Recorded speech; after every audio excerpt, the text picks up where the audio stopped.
Welcome back. Today we're going to be taking a truly deep dive into the slightly mad world of Joe Mad's hair. And that includes Medusa. So bring your sketchbook and let's get to learning. Form and shape. Just like with my Jim Lee video, there's going to be certain terms that I'm going to be throwing around, and it's really important that you understand it, because otherwise you're not going to know what I'm on about, even less than usual. When I refer to the shape of the hair, think of the overall silhouette. Don't think of details, strands of hair, lighting, or rendering.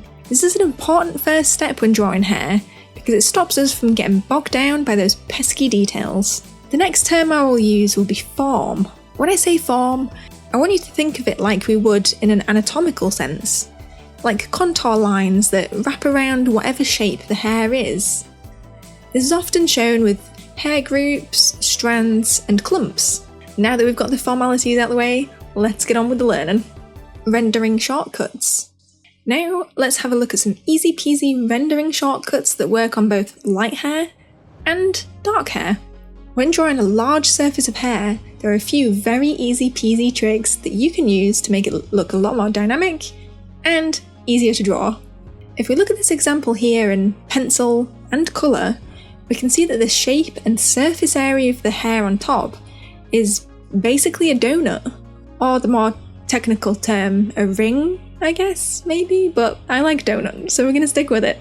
But instead of just drawing form lines that go around this donut, Joe uses negative space inside of the rendering to give extra definition. Very, very cool indeed. Also notice how he adds in a few other white lines just to break up that pattern and make these form lines less repetitive. This also works with characters that have light hair, but are in a direct light that is causing a core shadow. In this first example, the negative space lines are a relatively even width on top of the head, and then as they progress towards the neck, they become thinner and thinner and closer together. The reason is because there are less clumps of big hair and less light. With the second example, we have a smaller panel, so there is less detail than before. Namely, the negative rendering is kept to a less intricate style, as otherwise all that detail will just be lost when inking or printing. One small aspect to remember is that this lighting style can also affect hair, not just on the surface of the head too, as we can see with his ponytail. Now we have both examples, I want to point out that there is some cross-hatching on both of these shadowed areas. This is done to transition from dark to light, and it's an added bonus that they actually look like hair strands themselves. But do you notice how the rendering isn't done on every section of the form? This is because he has chosen the parts furthest from the light to crosshatch, and to not be too repetitive. If all these sections were crosshatched, it would make it look much busier and more detailed than it needs to really be, which wouldn't fit with Joe's overall style. Now, we're going to take this concept, flip it on its head, and take chunks of hair out of the shadow. It's probably just easier if I show you, so let's go. With this example, if we look closely at the long hair shape on either side of her neck, we can see that he's added form by having thin chunks of no rendering in the hair, which really helps to give us a sense of depth. Looking at the left-hand side, we can see there is 4 to 5 chunks and only 2 chunks on the right-hand side. This to me says that the light is on her left, and therefore more chunks are able to sneak into the light. With this next example, I want to start with the colours and a little more of the panel to give context. We can see that Medusa is not the key focal point of this panel. We know this because of the colouring, her being in shadow and the amount of rendering. Now with that in mind, if we look at the pencils, we can see the majority of her back area is in darkness, and some large strands of hair are poking out. If all the hair was in light, that would make this composition very, very busy. So that's why Joe was selective with what is in light, what is not, and how he transitioned between. All of this because he kept his objective on what is important to this panel. This isn't hair related, but I just wanted to take time just to thank the members who have signed up to my YouTube member program. I really do appreciate it. And if you too would like to sign up, there is a link down below. Straight short hair. Let's start off by going from the easiest to the more complex of the short hairstyles. If we look at these two young lads who are on the cover of issue 1, we can find quite a lot to pick out and learn from. In true Joe style, the overall shape of the hair utilises more straight lines than curves. If we have a look closer though, we can see some particular Joe Mad techniques which go on to influence other short-haired characters. Joe draws both sideburns and the start of the hairline on the neck with these loose squiggle shapes, rather than given fully defined form. Speaking of form, I noticed another commonality in Joe's work with these two kids. If a character has lighter coloured hair, Joe will typically draw less detail where he wants the lights to be. We can see this whereby Joe has drawn in loose form lines around both of their heads, but left large patches with no definition.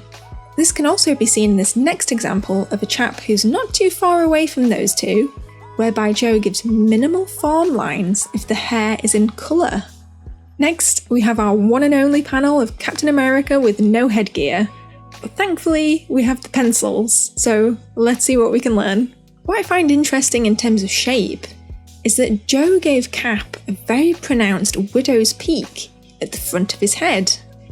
This is really great for us because it helps us understand how that 3D form of his hair would wrap around the skull. In terms of the form, in this panel we can see Joe likes to use groupings of form lines to tell us the direction of the hair, and a tiny little bit of line weighting is used at the front also. Now let's talk about Dante, our main character. And just a heads up, we're not going to be talking about the rendering, as that has its own slightly complicated chapter further along where we talk about dark hair in depth. So for now, we're just going to be talking about form and shape. Dante is where short hair gets a little bit complicated and a lot more detailed. The overall shape is fairly easy to understand. Straight hair that is slightly unruly. But what makes it a bit more complex is the styling. It clumps together in pointed triangles with a bit of a lift at the front. Instead of Joe's usual style of drawing little detail of the flow of short hair, he instead opts for using layers of triangles on the sides and at the very front to give a lot more definition. It's worth noting that these triangles for the most part have very precise and almost sharp ends to them, but they are varied in the width to break up that pesky repetition. Like I mentioned earlier, his hair actually lifts up at the front.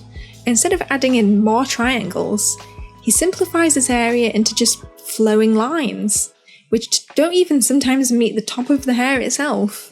It's a very cool way of differentiating the flow of the hair by using almost different textures. Medium to long length hair. In this section, we're going to be talking all about medium to long length hair. And before you ask, this isn't going to be about Medusa. She has her own giant hair section found over there. So again, we're going to be going from the easier shapes to the more complex as we progress, and we'll build up on what we know. If we start again with the cover, we can see there are a few hairstyles to pick out. Let's start with this lady. At first glance, it may look like a very simple ponytail, but there are a few really nice details I'd like to point out. The shape of her hair is very pronounced. Look at the emphasised verticality of her widow's peak. I love that most of the form lines are showing the hair flow over the head, but there are 4 straggler hairs, as if they can't quite reach. 2 of them seemingly have been pushed back over her head, and 2 have fallen straight down on the right side of her face. It's very cool, simple details that give a little bit of character. If we have a look at this one, you might be thinking, Pancake, you said we'd be going from easy to hard, and we are. Marta, the colourist, did an amazing job with this lady's hair, so let's have a look at the pencils and see what we can learn. The overall shape of the hair is pretty simple. In terms of the form, there are quite a few cool things to note. All of the bottom strands and groups of hair are all pointing in the same direction, and all of her fringe section is pointing in their own relative direction too. As for the form of the main body of hair, he uses a lot of triangle shapes in varying sizes, both width and height. Triangles rather than rectangles give you a much better sense of overlap, underlap, and direction. I noticed that he, just like with the two lads in the short head section, gave this lady a patch of no detail. I imagine, again, this is where he was expecting a light source to be shining, and therefore he drew no detail there. Now that I've introduced triangles to you, let's talk about Grogon and Sonic Lash. Let's talk about Lash. I've grouped these two together because the way we would create and understand their hair is largely the same. The difference being is that Grogon's hair is thicker form strands than Lash's. They both use triangles and are layered on top of one another, often in many layers. Sometimes when rendering the hair, Joe uses the same technique too, whereby each strand is turned into a sharp triangle, with the rendering split down the middle into these triangle shapes itself to give that extra edge of sharpness. Let's talk about Gabriella next. Her hair is similar to the lady with a bob haircut on the cover. Gabriella's overall shape is very similar. However, in terms of the form, she has much more form strands and larger groups. We can see Joe uses a direction to guide where he places them and sticks to mostly triangles, making sure to overlap and underlap as he goes and varying the width of her form groups.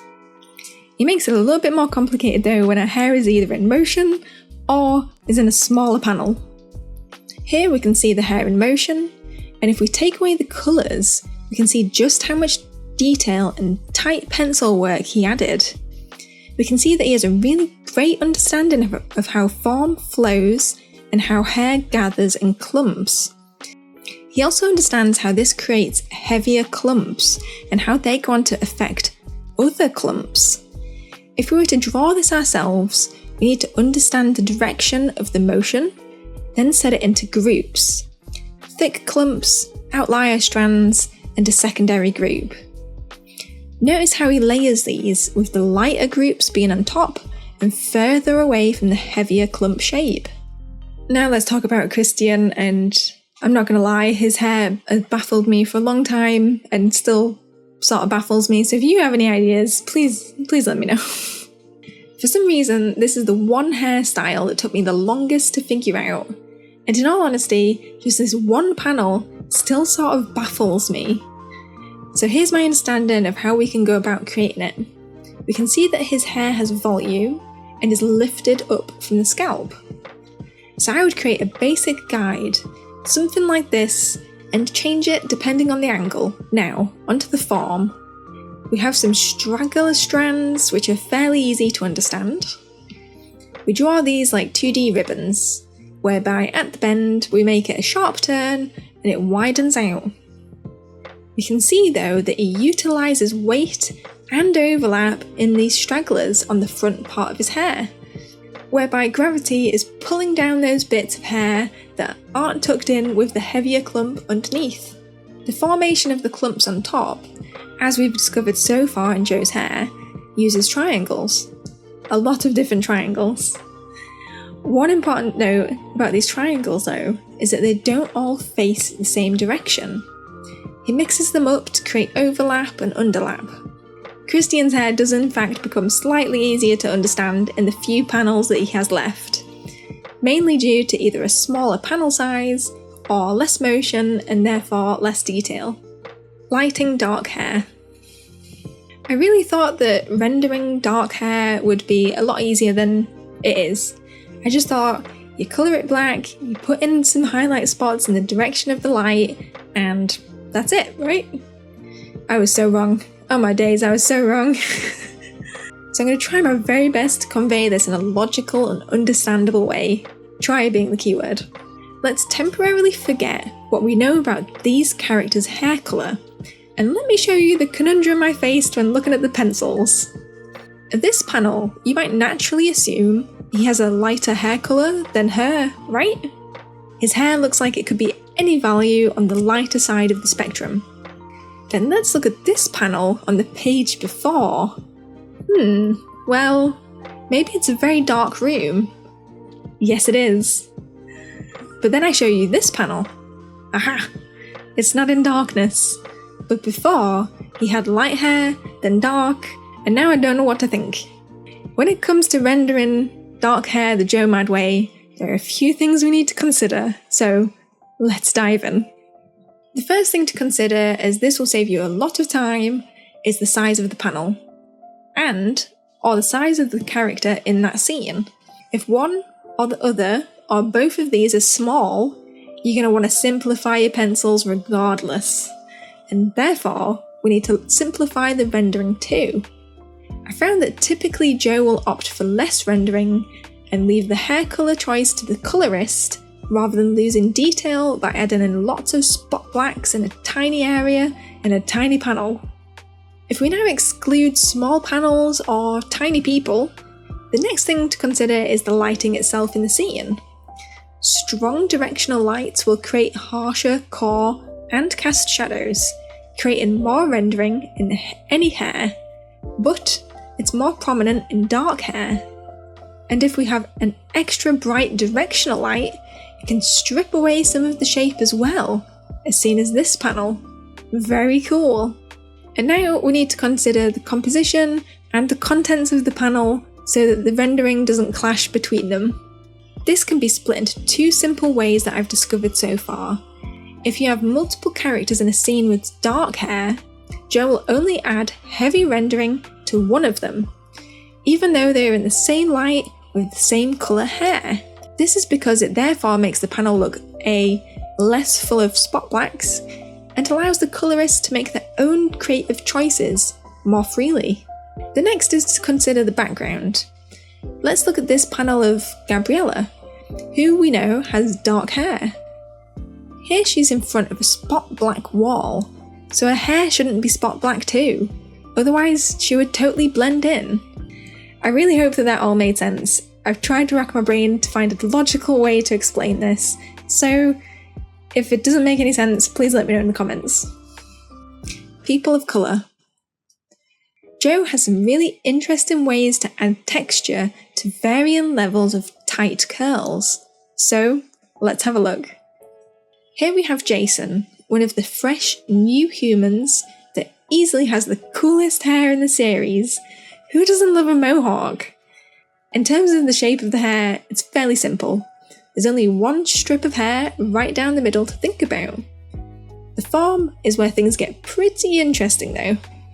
Joe textures the mohawk in spherical clumps on top of the head, and of course uses perspective to make them smaller as they round the skull. Then he uses these wonderful squiggly tight lines to create both texture on the clumps and of the outline shape. He even uses these squiggles to render, which I really like. One very cool aspect to this rendering technique is that Joe will flip it on its head and use white squiggles to give highlights if a section of the hair is in core shadow. You may have noticed that he creates a wonderful fade effect in Jason's hair, using lines which get progressively shorter and further away to indicate thinner areas, which I've never seen before, and I think it looks awesome. Now let's have a look at some background characters and what we can learn from their hairstyles too. This chap appears on the front cover, and thankfully we have the pencils to get a better look at how to recreate his hair. As for the shape of his hair, it's pretty simple. It's very close to the skull, and he features the usual hairline triangles. What I think is interesting is the little details of rendering that Joe added in. He adds tiny little circles and flicks, in groups, on both the hair shape edge and where the hair is entering a light source. What is cool about this is that you could vary the size and squiggle of the shape to create tighter or looser curls as you see fit. Here we have this lady that was seen in issue 2. Unfortunately, I don't have the pencils for this page, or many pages for issue 2 as they aren't available anywhere online, but we'll see what we can learn anyway. If we look at the shape, we can see a parting down the middle and gravity pulling the hair downwards, creating an even shape on both sides. The outer shape is dotted with curl shapes on their own, and curls that are more bunched up to give less repetition to the shape. As for the form itself, it looks like Joe utilised rendering to give the form this time, and he instead opts for large areas of shadow using angular slithers of light where it touches different layers of curls. Medusa. I can't believe I talked myself into making this video and then it would have to include Medusa's hair. But, okay, so before we get into the nitty-gritty of how to create Medusa's hair, we first have to understand that her hair has its own personality. That's right, the hair has its own personality. Let me explain. When Medusa is on guard, the hair is on guard. When Medusa is angry, it is angry. When she's bored, it is bored. When she wants to comfort Gabriella in a time of fear and need, it wants to do that too. What I'm trying to say is, if you're trying to draw Medusa, you need to consider the context of the scene and her own feelings and how that would create shape in the hair. Now that we understand the sort of context of her hair, let's have a look at how we go about drawing this ourselves. The first step is to create a sort of shape guideline for the majority of her hair. With Medusa's hair, there is often a bulk area with either a few or many layered ribbon-esque strands layered on top. And it's that which we need to understand first. The second step is to sketch a direction for the big ribbon strands. If you haven't seen my special effects video about Joe Mad and his wispy smoke, you create the sense of depth by creating straight corners in the hair and utilising under and overlapping edges. With these strands, you want to make sure you have depth via layers, and remember to follow the shape of the hair loosely. Now for the form of the hair, Joe uses these detailed strand lines. I would try and stick to the 3 size method. 1 big, 1 medium, and 1 small, in any order. This helps us avoid any pesky repetition and gives us a good guideline. With these strands, I would keep in mind that when the ribbon widens at points, these detailed strands also need to widen with it. I'm not gonna lie, it's very tricky to make hair look just as good as Joe Mad's, especially Medusa's. But I'm hoping that some of these concepts are going to help you with your own art journey and hopefully enlighten you a bit that hair doesn't have to be so scary. If you've gotten to this point in the video, I just want to say thank you for continuing watching. It really does help me out a lot. Even just by watching and subscribing, that is a massive help. If you want to financially support the channel, there are links down below. You could become a member. And if you have any ideas on benefits or things that I can give you, if you were to do that, then let me know. Until next time, keep on sketching.